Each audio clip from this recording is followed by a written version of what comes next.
Bonjour à tous, aujourd'hui on parle de la pilosité, ou plus exactement des cheveux et des poils.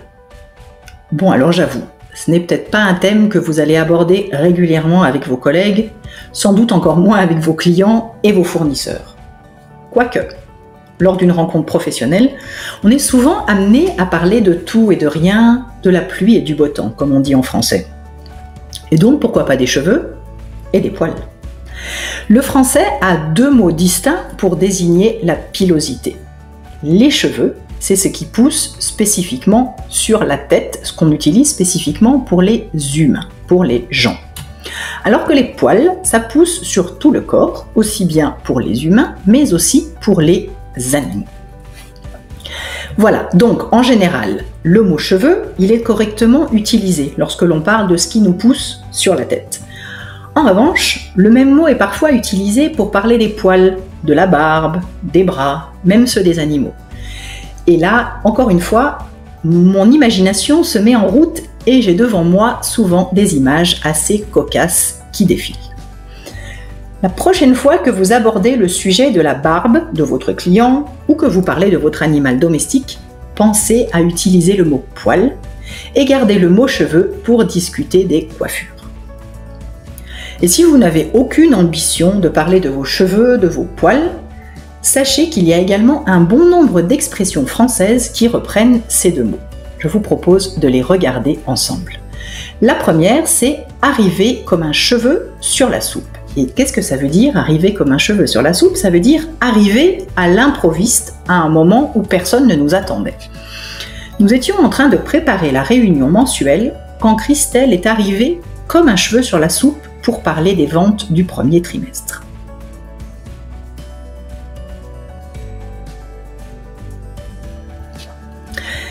Expression numéro 2, c'est tirer par les cheveux. C'est tirer par les cheveux, ça veut dire ce n'est pas logique. Lorsque j'ai demandé à Martine pourquoi le client s'était plaint, elle m'a donné une explication tirée par les cheveux.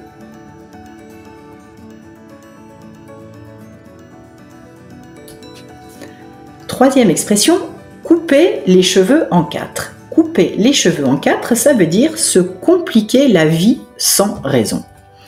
Laurent se coupe toujours les cheveux en quatre, pour rien. Du coup, il est sans arrêt débordé.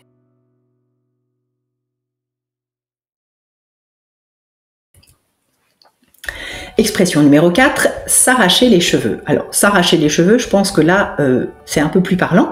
Ça a deux sens, en fait, s'arracher les cheveux. Ça peut être s'arracher les cheveux parce qu'on est vraiment très fâché, on est furieux, ou bien parce que l'on est désespéré. Quelque chose ne fonctionne vraiment pas, quelque chose est vraiment très difficile, et donc on s'arrache les cheveux.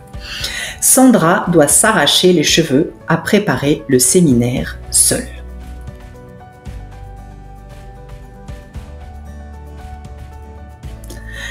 Expression numéro 5, avoir mal aux cheveux. Ça, c'est une expression informelle, c'est une expression qu'on va garder pour les personnes qu'on connaît en fait relativement bien. Avoir mal aux cheveux, c'est avoir mal à la tête, généralement suite à une soirée qui a été bien arrosée, donc dans laquelle on a bu un peu trop d'alcool. J'ai l'impression que tu t'es bien amusé hier soir lors de la réception annuelle. Tu n'as pas trop mal aux cheveux ce matin ?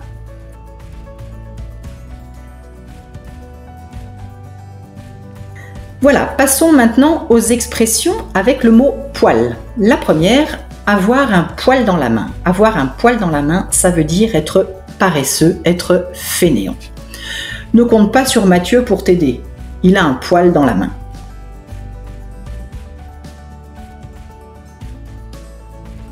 D'autres expressions, tomber pile poil. Tomber pile poil, on va l'utiliser quand on veut dire que la personne arrive juste au bon moment. Ah Marie, tu tombes pile poil, j'avais justement besoin de toi.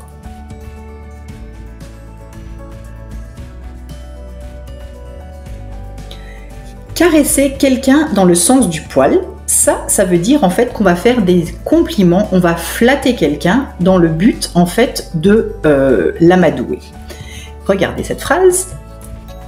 Si tu veux le convaincre, tu as intérêt à le caresser dans le sens du poil parce qu'en ce moment, il est plutôt irritable.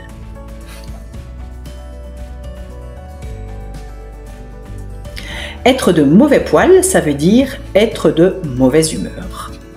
Je te préviens, ce n'est pas le bon moment. Karine est de mauvais poil aujourd'hui.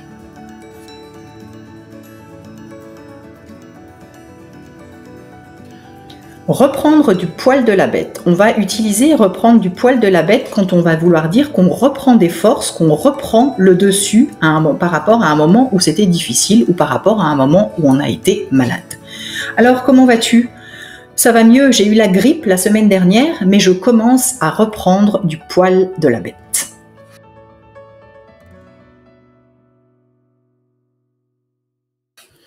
C'est au poil. C'est au poil, ça veut dire c'est parfait, c'est exact. C'est exactement ce que je voulais. C'est au poil. Attention à ne pas confondre avec l'expression être à poil, qui est une expression, je vous le concède, très informelle, qui veut dire être tout nu, donc être sans vêtements. Je pense que s'il le pouvait, Fred viendrait à poil au bureau. Vous le voyez, les expressions avec les mots cheveux et poils sont très nombreuses en français. Laquelle allez-vous utiliser lors de votre prochaine conversation avec un francophone ?